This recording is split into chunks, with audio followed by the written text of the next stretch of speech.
All right, we're live. Let's have some fun. Let's talk some recruiting and dive deeper into this game and have some therapy. So let's get it.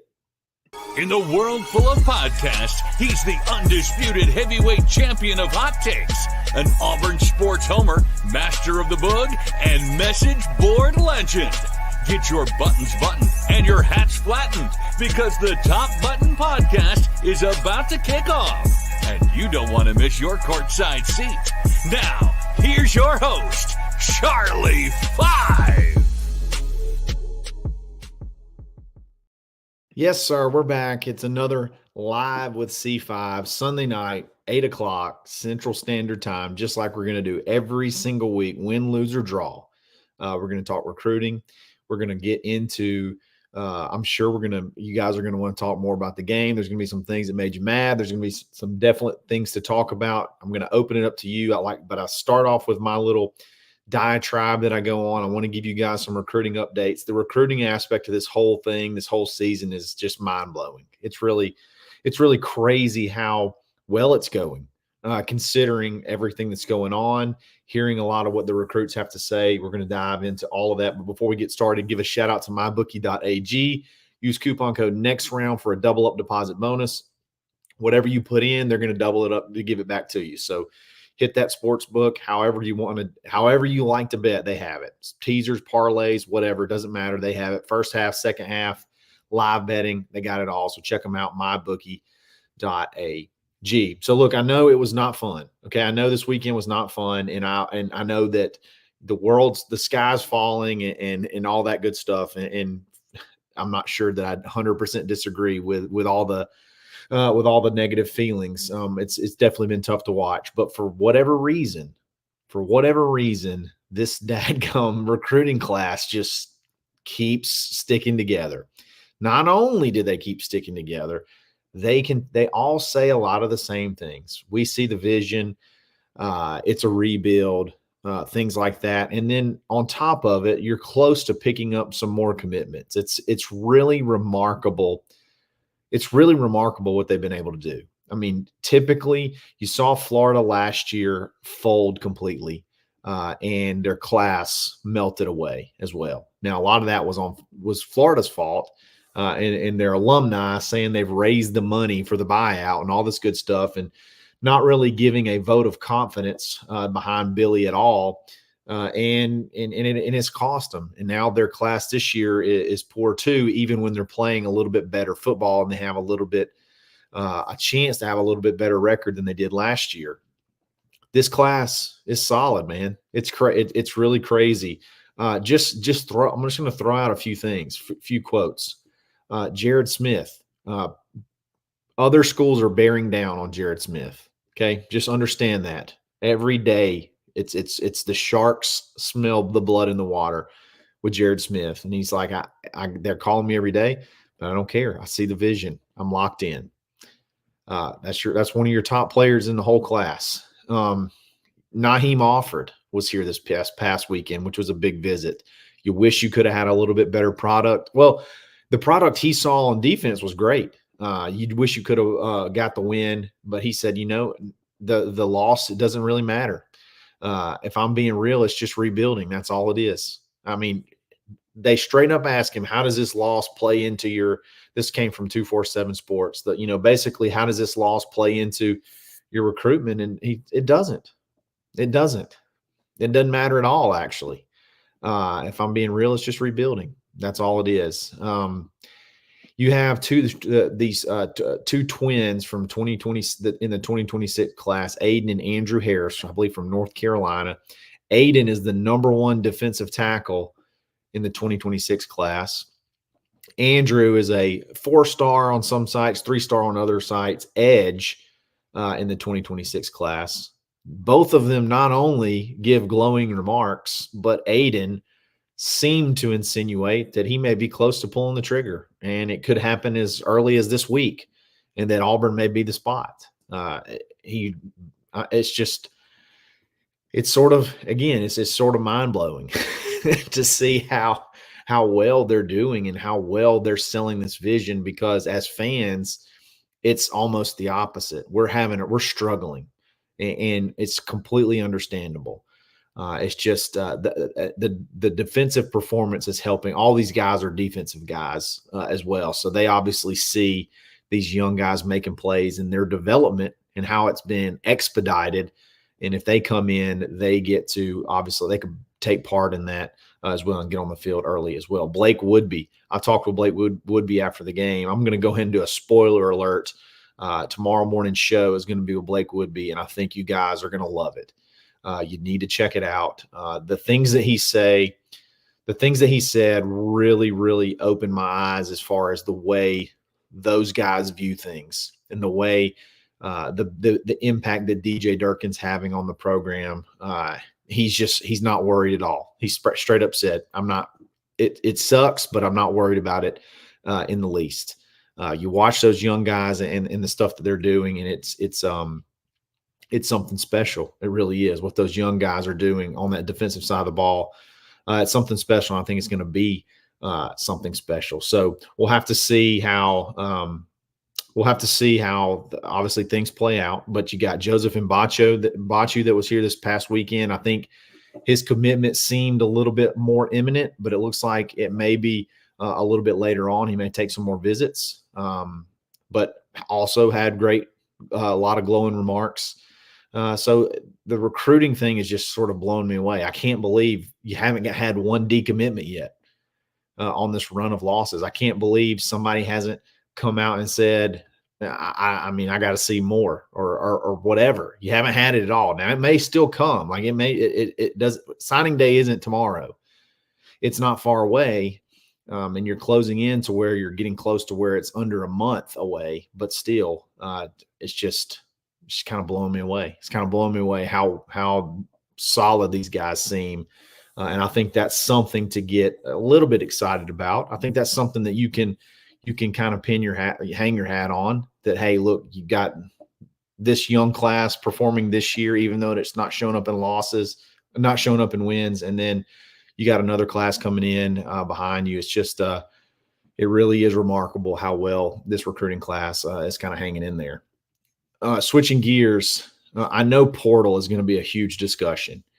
And I think we have to remember, I'm going to take this in a couple different directions. I want to remember the timing of that Will Redmond hire and his staff around that. That was after this past December portal. Remember, he came in, I think he was hired in February. So the portal season that all those kids had enrolled, his first real crack that we've seen Will Redmond work is this 2025 recruiting class, which is spectacular. And then the spring portal, which is typically not a very deep portal. That's not a very deep as far as talent goes. Not very deep. Okay, you're picking through the very. It's not a ton that you really have to pick through.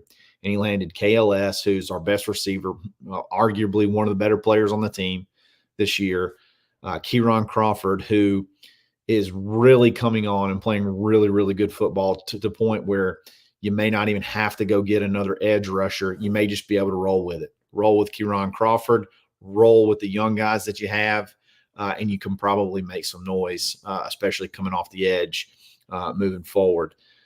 And then obviously you got Isaiah Rakes, who's a big-time help. You had to have, and a couple other guys that you added that could be that, have contributed and been decent players. That was his first real crack at it. So when we go into this winter portal, this is going to be Will Redmond's sort of time to shine. Okay, you're going to have high school signed. The high school class should be signed. And then it's going to be all out. What do you do? How do you build? How do you, I guess, give the fans, how do you put yourself in position to where you can rebound next year? Because this year's been pretty putrid. And you've got to instill some confidence, and you've got to instill some confidence quick. You got to get I feel like you got to get a blockbuster quarterback. And I think they are ready to do whatever they have to do. To get a good quarterback. And I hate to just say spend what you got to spend, but I think they're prepared this offseason with the structure off the field, and then obviously the NIL that they've been sort of pooling. I think they're ready to make some noise in the winter portal. So you got quarterback, obviously.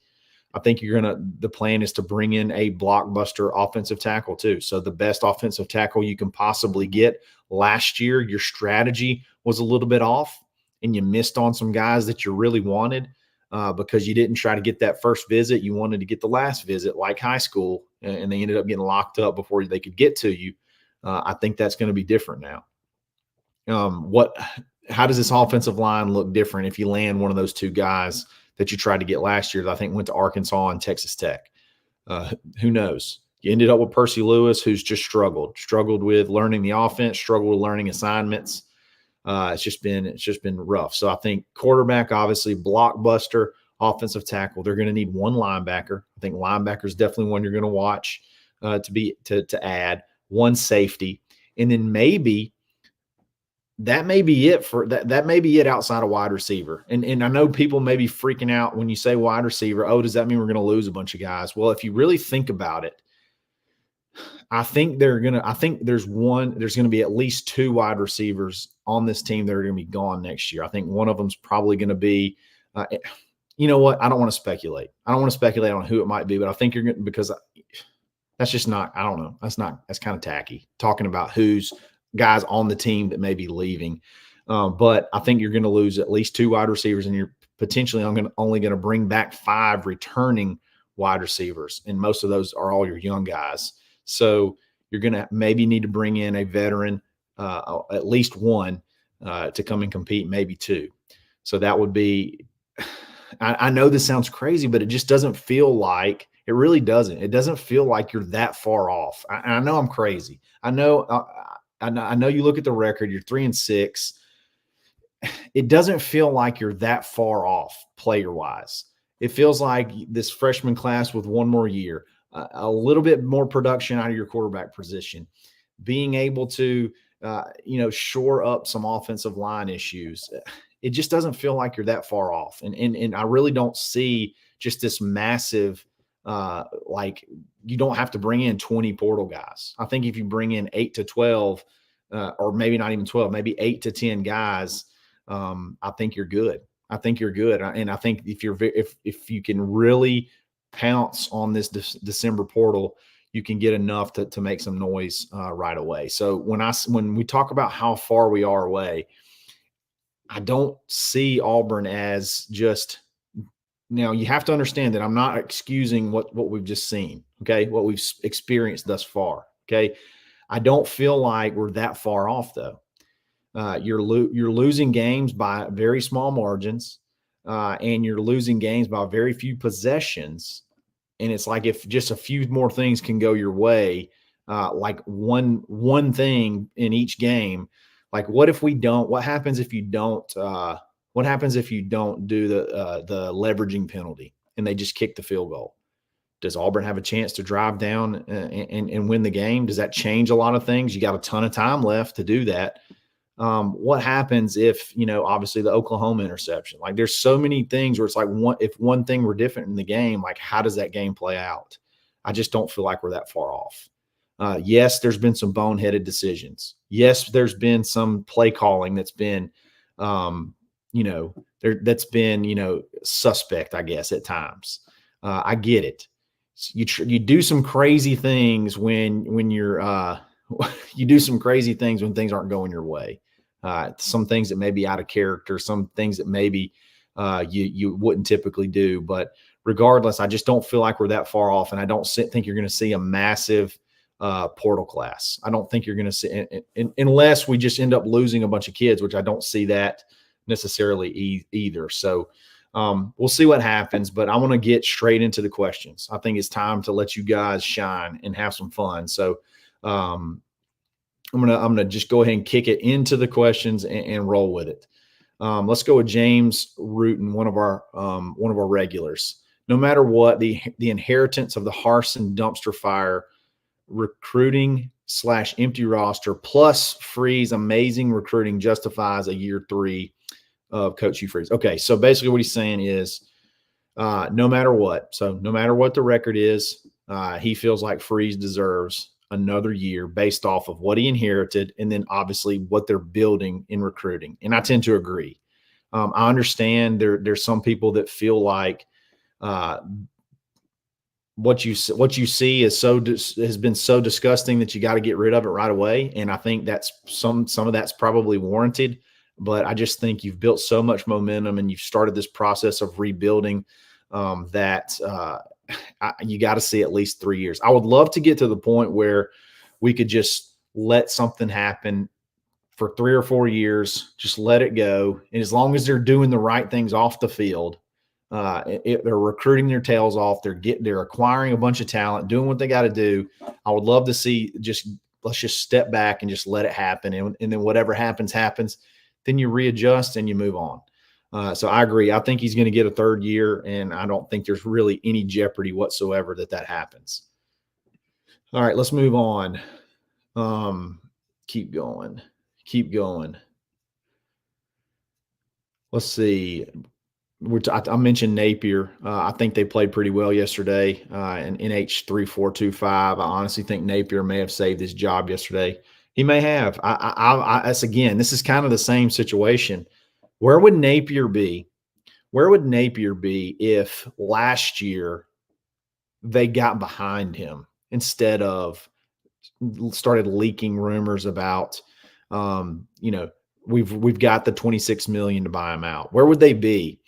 What happens if they don't lose Amaris Williams? What happens if they don't lose Jamonta Waller? What happens if they keep that class because they're solidified behind Billy Napier? He's doing fairly decent this year, but the recruiting's bad. I think they're like in 30th ranked in recruiting. They only have like 10 or 11 commits.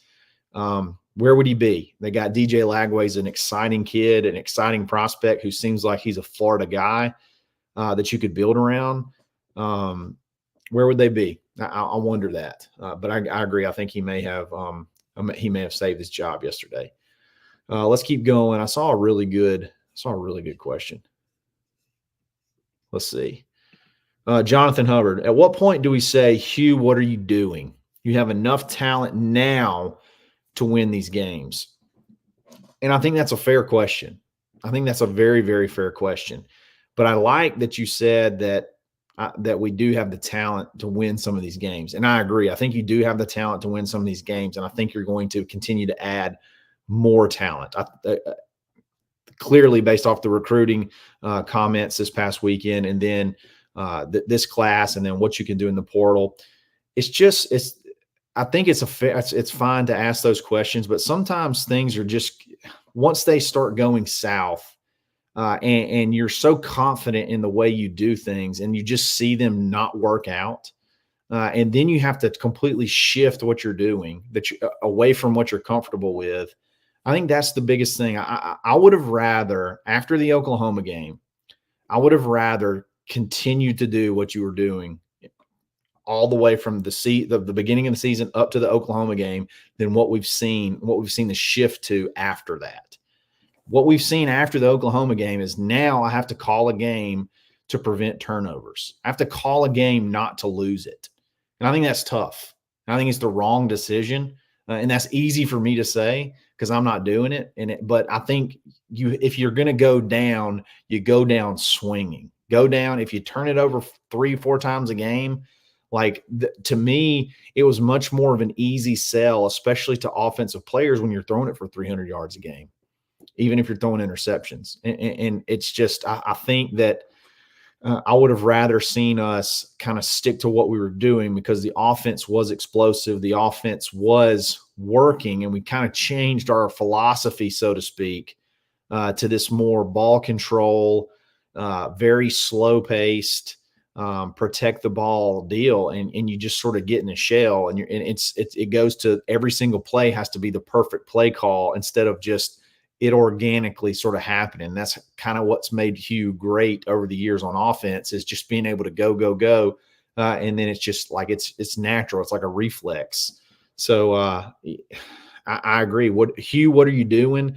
Go back to what made you an attractive hire. Go back to what's made your offense explosive. Like, let's get out of this shell, man. Get out of the shell and just go rip it up and see what happens.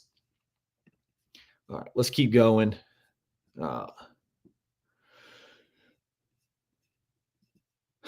That's funny. Why? Well, War Eagle, why? War Eagle, Wyoming. He tries to crack me up every time. He tries to get me laughing, and it works quite often. NH3425, Jay freaking Crawford and Riddick are the dang ballers. Yeah, they are.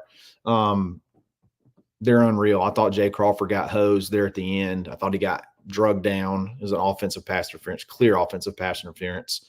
Riddick and Amaris Williams played great. Riddick put some licks on Pavia. He stuck Pavia several times. He's iced up today. He obviously got the win, but I think Auburn played him better than anybody's played him all year. They really made him feel it, made him earn it. And I think they averaged less than 3 yards a carry. It's like 2.5 yards a carry. So they really played. They really played well. They really put some heat on him. Let's see. This is a good question. War Eagle, Wyoming. What would our record be with Pavia at quarterback? Before I answer this question, I'm going to answer it directly. But I want everybody to remember, there's a lot of people that are saying, oh, Hugh could have had Diego Pavia. Hugh could have had this guy. Hugh could have had that guy. When you're talking about Pavia's head coach went to Vanderbilt to be some sort of offensive Jerry Keel. He was getting out of coaching. He was older, going to Vanderbilt to get on that staff in some form or fashion. When Diego Pavia entered the portal, he entered the portal with a do not contact tag. Okay. So even if he would have not had, even if Hugh would have been interested in him, they couldn't because of that particular case. Like, you can't reach out to him. Only he can reach out to you. So he had the do not contact tag on. It was writing on the wall. He was going to go to Vanderbilt. I'm not saying that if the do not contact tag wasn't on there that we would have gotten him, but that's something we have to remember. Now, let's answer the question directly. I think Auburn would be 6-3 at worst. I really do. I think he's got the ability to he runs sort of that option. He runs that option offense where it's, you got a lot of decisions you have to make in a very quick amount of time. He's not incredibly accurate, but he just has sort of like a clutch gene about him. I mean, the two throws that he made in that first half, he made 2 throws in the first half that were just unreal. Like, he converted on their very first drive. I think they ended up punting anyway, but on their very first, or no, maybe they scored. No, they didn't score on their first drive. Regardless, he made a really good throw on the run with people in his face, dropped it over like a corner route, dropped it in the bucket, and then the touchdown pass he threw early was a very, very phenomenal throw. And again, it's kind of a goofy offense, but he runs it perfectly. And I think him being in an RPO offense, I think he would have been really, really good. And he's mobile enough and tough enough to not really worry about. He plays kind of with reckless abandon. There's a lot to admire about him. I mean, there's not much you can say about him. I mean, he plays hard. And I really think we would have been 6-3 at worst. I really do. I think obviously you win Cal, you probably win the Arkansas game. You probably win the Oklahoma. Georgia would have been tough. Who else? Missouri would have been a tough game, but that who knows there. Again, 6-3 at worst. I think you probably it's probably where you'd be. So let's keep going. Let's see. I feel you, JD. I understand this. This is a very common feeling. If number one runs out with the offense, I'm just turning the TV off and I'll go clean the gutters. I'm done with him. Look, I get it. I'll say this though. When your number's called, all you can do is go out there and do everything you can to make it happen. And I admire Peyton because I do think he plays hard. I just think he's limited. I mean, even the touchdown pass, it looked hard. Like, you know what I mean? Like, there's just some things that maybe this offense doesn't fit him very well. It's too much to have to process. And on top of that, like I don't want to say mental toughness, because physically he's tough. I know he's playing hurt. I know he played that second half hurt, but it's like when things are kind of not exactly as you think they're supposed to be, you struggle, you're inaccurate, little things like that. It's just I totally get it, and I don't know anymore. I think Peyton. I used to say that I think Peyton gives you the best chance to win, but I think honestly now it's maybe just Peyton gives you the best chance not to get blown out. Maybe I don't know that he can win you a game. I really don't. So I don't know what you do now. I don't know. Do you scrap it and you go to the next guy? I get it if you do. It's just a weird situation because I just don't think the answer to I don't think the answer at quarterback is – I don't think there is an answer to quarterback this year. I just don't think there is, unfortunately. I feel you right here, man. I wish we had KLS for one more year. I wish we could have a keeper. I wish you could have a keeper every year, and I'd let KLS be my keeper for this year because he's a stud. He's a stud. Let's see. Let's go with this one. Matt Steele TV. I don't know what anyone says that's a natty champ defense. I watch a lot of trench play, the best D line and secondary in the SEC. Okay. I get what he's saying here. I don't care what anybody says. We have a national championship level defense.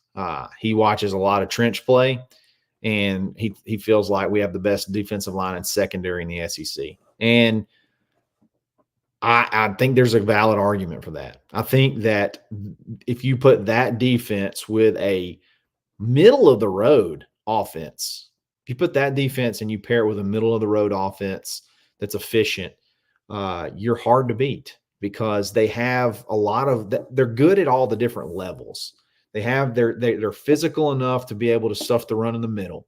They're athletic enough on the edge to be able to rush the passer and, spy the quarterback and set the edge and be able to have defenders that can do multiple things like, blitz the quarterback and then pick up a running back out of the flat. Like they do a lot of things really, really well. And then the corners on the outside are just locked down. Jay Crawford's locked down. Kay and Lee can be locked down at times. You got a senior safety, Jaron Thompson, who's not super athletically gifted, but he just gets it done. And then you got Caleb Harris, there could be an argument he could be the best safety in the SEC. You got some really, really good players on this defense. I agree. I think this is a championship. I won't say national championship level just because it's just impossible to know, but I would say this is a championship caliber defense. 1,000%. I totally agree with you. Let's see here.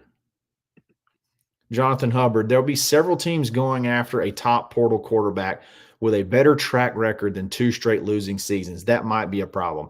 The thing is, though, Jonathan, nobody cares. The players clearly do not care about the record. Like they don't. The recruits don't care. They care about 2 things. Number one is probably going to be money. And then number 2 is, what do I have around me?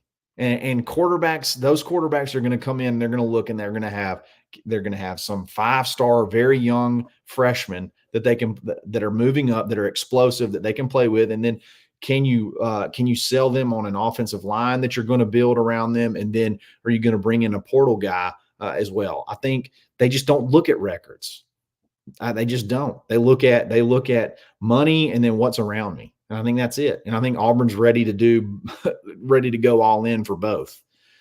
So let's keep going. This is a rumor that's been going around. C5, I heard Jimmy Rain was at the postgame press conference yesterday. Has he been at all of them, or is something up to throw all the money at a quarterback in the portal? He's been at every game. He was at the Oklahoma game. I saw him myself on the sidelines talking to Hugh Freeze. There's this narrative that he's ready to make a move. It's bogus. It's not true. He's been at every game. I've seen him at every game. It's just not true. I agree with this. I agree with this. Why? Hughes' tenure at Auburn is going to come down to the QB he gets from the portal this year. If he gets another Peyton Thorne and goes 5-7, it makes year 4 questionable. I don't think he makes year 4 at 5-7. If you go get another quarterback and you have the same results, then you would be able to point to. I'm still in the mindset of I want to see a track record.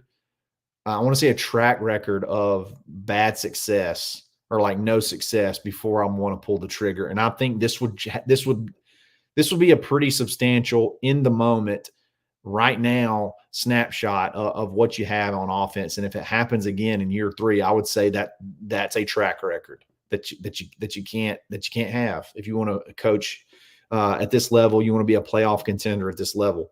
I agree. What he does in the portal this year this offseason is incredibly important. It will define his career. I'm trying to find my man, Thomas Jones. I saw him with the super chat coming in. I want to make sure I get that question. I want to make sure that I get that question for sure. Where is it? Have you hit it in yet, Thomas? If you haven't got it in yet, hit that question because I'm not finding it. I'm not finding it yet. So I'll come back to it. I'll be watching for when it comes in.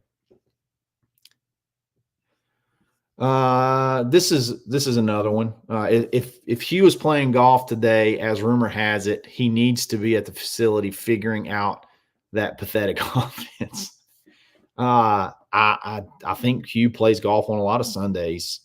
I don't know that it matters. I get it. I get the optics of it. I don't really know that it matters. I don't think they're really you could play golf and still do some of the other things that you do on Sundays. So I don't know. I don't know that really matters. I can understand why you would feel frustrated though. If it's true, it probably is true. I think he plays golf on a lot of Sundays. Let's keep going. This is a good point. This is a good conversation to maybe a whole show. I said this the other day. Hugh needs to be the CEO head coach and hire an elite offensive coordinator and let him be. It's worked on defense. Not that Hugh's a defensive mind or anything, but it has worked on defense. And I think if you look at a lot of the top 15 teams in the country right now, I think only 2 or 3 call plays on one side or the other. And I was a big advocate of I want Hugh's offense. That's what makes Hugh great. But with everything that's going on in college football, having to maintain your current roster, having to do this, having to do that, I can see where it can be a little bit overwhelming, especially when you're trying to call plays too. And then you're the best recruiter on the staff.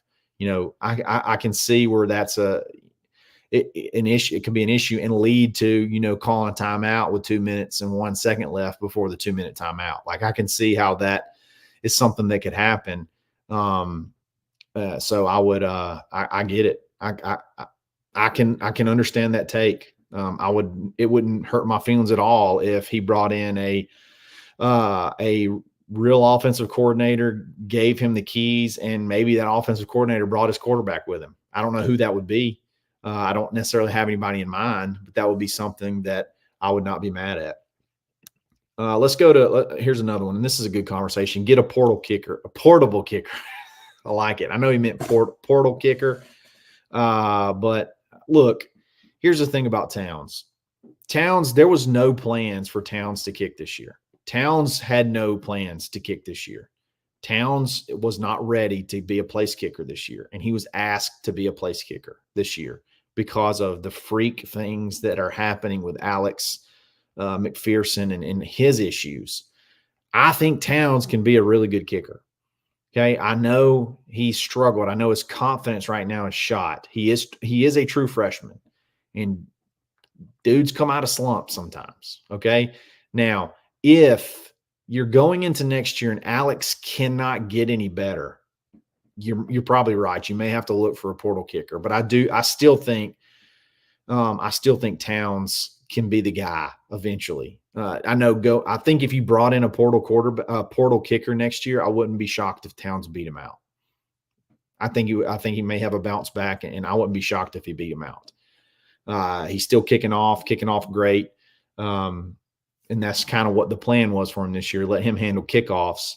But it just sort of, everything happened the way it did. The freak stuff happened with Towns. All right, here we go. I got Thomas Jones' question. Well, maybe not. I got Marty Yo 26, a super chat. Who are the best available quarterbacks in the portal? There's not any yet, Marty. There won't be until after the first couple of weeks in December. So anything you talk about right now is pure speculation and borderline insinuating tampering. So you can't really talk about a lot of the portal quarterbacks at the moment. But yeah, there's not any currently. Let's see. Let's keep going. I just saw on Daniel Rudd, hey, C5, is Daryl Dapp the GOAT? Yes, he is. He is. Daryl Dappridge is the GOAT. There's a lot of talk about Jarquez Hunter in the second half, and I got to be honest, I don't know what's going on there. I can understand the lack of carries in the second half because of the limited possessions. But what I don't understand is when you have the ball on your 1 yard line, your own 1 yard line, and he's not in the game. And not only is he not in the game, he's on the sideline with his helmet off. Something's up there. I don't know what it is. And again, I'm totally speculating. Something did not seem right. Something didn't seem right there. So I don't know what it is, but something definitely did not seem. Something's up. I don't know what it is, but we'll dig into it. We'll figure out what it is. Brandon Wright, Bronson Wright. What are the chances we hold on to Donovan Starr? I see UGA picking up in his recruitment. Everybody wants him. That's going to be a tough one. If we lost one, I feel like that one would be one that we lost. See, I got Thomas Jones's question. Football 101. I can't find it in here. It's not showing up as a starred tweet. Oh, there it is. Here we go. Found it. Football 101. QB throws, wide receiver catches, Hughes 0 for the season, and trick plays for the year. Stop being cute.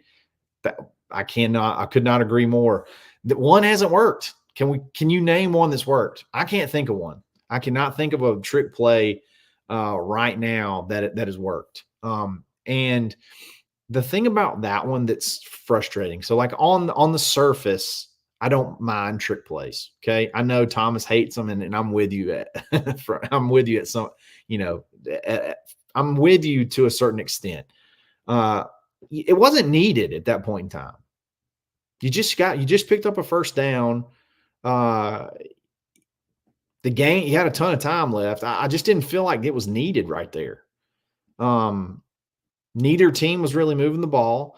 I don't know. I just didn't feel like you really needed I don't feel like you really needed that play right there. And then you put Malcolm in a bind with only one receiver, which that's typically on those plays. You've been running that pop sweep to Malcolm Simmons a lot. So if you put a bunch of players out in the route, it kind of gives it away that's what it's going to be. So you sell it to where you only have maybe one wide receiver going out and they just covered him. They weren't tricked. And then you can't throw it away because then it's intentional grounding. And bless his heart, Malcolm did all he could. Just didn't feel like that was the time. This is funny. I want to answer a couple more. Connie 4AU. Hugh's pressers did not make the fans feel better. Say less, Hugh.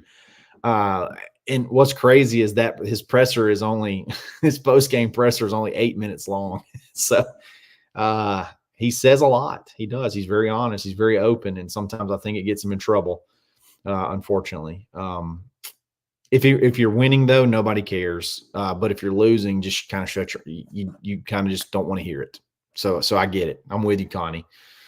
Sometimes just don't quite say all the things that just pop up into your head. Let's see. See, this is the kind of stuff that pisses me off. Okay, and maybe you did this on purpose. Maybe you said this on purpose. I will make excuses for Hugh. I would love to know what excuse I've made for Hugh tonight.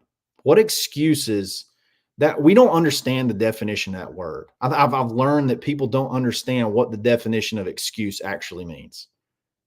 It was awful. The game Saturday was awful on offense. I think I opened the show on the reaction show and said it's becoming harder to defend. It's becoming harder to explain. So I don't know what the hell you're talking about, if I'm being completely honest. So great question. Great comment. Let's see. I think that may be it for tonight. I'm working on I'm trying to find one more good one to call it a night. And then I like when you're playing golf and you're on the driving range, you don't want to end on that one. You want to end on a good one. So okay, here we go. Let's end with this one right here. James Root and Walker White play any now Walker White play any now that the red shirt doesn't matter? It's a really good question, and you're correct. You only have 3 games left. So there's no threat of him playing the 4 games and losing his red shirt. So I don't know. I think you could. You definitely could. You could maybe have some packages for him, especially to run the ball a little bit. But I'm not really sure if there is. I'm not really sure if you want to put him in right now. I don't guess it can't really hurt anything. You just don't want to put him in a position to where he. You don't want to put him in a position to where it kills his confidence, I guess. And you're playing some pretty tough teams. You got Texas A&M and you got Alabama, and they're going to be geared up to stop the run and going to have and going to try to make him pass the ball. So I don't know. We'll see. But anyways, guys, I really appreciate you chiming in. Thanks for another great Sunday night. You guys ask a lot of great questions, and we have a lot of fun when we do it. So it's been a tough season. Y'all have hung in there with me, and I appreciate it. This is, again, my first year kind of covering Auburn full time, and it's not been a fun product to cover. It's not, and it's got to get better. But you guys make it fun. You guys make it to where I want to keep going and keep doing it. So thanks for listening. If you like this channel, if you like this video, like it. If you like this channel, subscribe to it. We're going to be back every single day. Y'all make sure you tune in tomorrow morning. You'll see the interview with Blake Woodby. He has a lot of great stuff to say, very eye-opening stuff, and really kind of peel back the curtain a little bit behind the scenes. So I hope y'all enjoy that, and we'll talk again every single day this week. It's another episode of the Top Button Podcast. Stay buttoned. Thanks for listening, and drive home safely.